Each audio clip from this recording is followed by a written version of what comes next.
Hey everybody, I know it's been a while since I've done a video, but I've been extremely busy with a bunch of changes going on. I'm actually in the middle of changing jobs, and so it's been kind of a stressful few weeks of, nothing bad, it's all positive, just it's always stressful when you're making major changes like that. But anyway, when I get stressed, one of the things I do is make flowers, and so I have some really fun flower videos for you.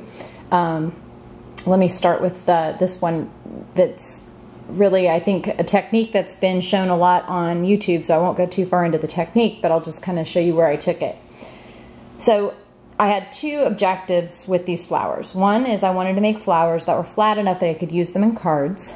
And second of all, I wanted to play with some of the new things that I had gotten in. I bought this huge lot of paint recently, and in there were these concentrated liquid watercolor paints, and I guess they were made for kids because they're called kid concoctions, but I think these are actually rebranded under somebody else now. This might be like a Darius or Darius, I don't know how you pronounce that company's name, but I think they have a different package now, but I was actually really impressed with how well they turned out. And then I also did some with just some Tim Holtz re-inkers. I used a few different colors on that. And what I did is, one of the other purchases I recently made is I finally caved and bought the Ranger Craft Mat, and I have to say I really do love it. So being able to put directly color on it and then spritzing it or adding water to it, and then taking some watercolor paper to color it, that's a technique that you see pretty regularly on YouTube, especially for making backgrounds. But I did two things that are a little bit different. One is this paper. I actually, when I was in Asia last year, my husband and I take a trip every year to go scuba diving, and we had a layover in Singapore, and I found this wonderful paper. It's basically used for drawing Chinese characters, you know, for practice paper. It's not an expensive watercolor paper, and I'm sure you could probably find it in, you know, Chinatown or probably online too. So it's not expensive, but it's really good watercolor and pretty durable. And so I used that and punched out a ton of these flowers, using mostly the retro punch, and also used the little retro punch for the smaller version of them over here. And I also punched out a number of butterflies, so using the Martha Stewart butterfly punch. And so let me take you through each of them, and let me show you the results, because I think that's kind of the most important component. I just really love the way they turned out. So I took them. So these are the flowers that I made, and I followed a really basic procedure. I just laid down a few drops of the concentrated watercolor paint, and then added some water, and then drug the plain punched flower through the water until I got the background mix and colors that I wanted. And then I embellished them very simply. And again, you know, my goal was to try and keep them fairly flat. So I used some embellishments that I had just purchased. This is like some little simple acrylic things that I got with a bunch of other stuff online recently from a Chinese vendor on eBay who I actually will list their name. They were really great, phenomenal service. And if you buy $100 worth of stuff, they ship it express mail to you, so you get it in just a few days, which is great, instead of having to wait for several weeks. I had another one that got lost, so I think I'll probably try and consolidate my purchases and do them in bulk again. But this one is another one that's very simple. I just punched a circle, added some glitter, and I put this this little squiggly stamen behind it. And I do want to share one little anecdote about the stamen.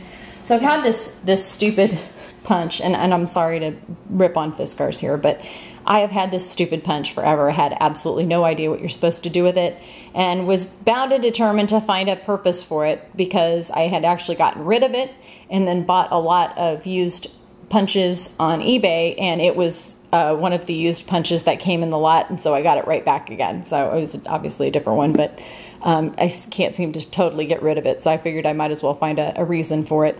If anybody does know what these are for, I would love to know. I have absolutely no clue.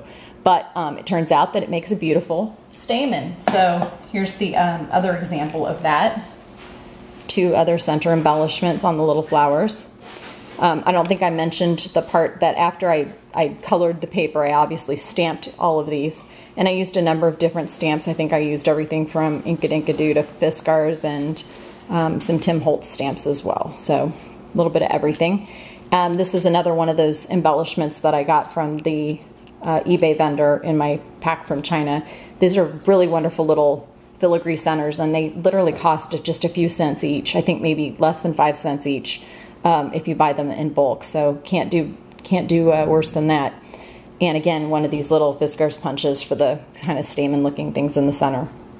But I just love the way these turned out. I thought they were phenomenal, and I love the variety of having all the different kinds of punches on them. Then I obviously did this also with some smaller ones, and I'll just quickly show you these as well. So these are the exact same thing, you know, colored and stamped in exactly the same way. Just wanted to show you the center embellishments because I've done this for a number of years with a bunch of my different punches, and I'll show you what I used for them. I used five different ones.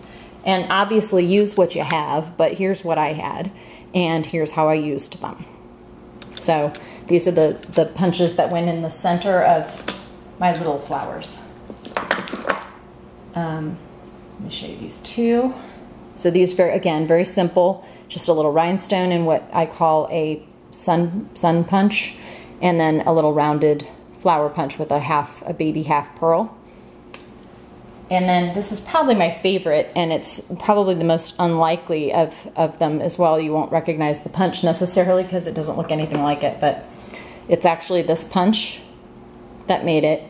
And what you do is you clip between each of the petals and then pinch the edges or pinch the petals together to end up with that center. And I love the look of that. I think it looks really very, very good little punch art flower.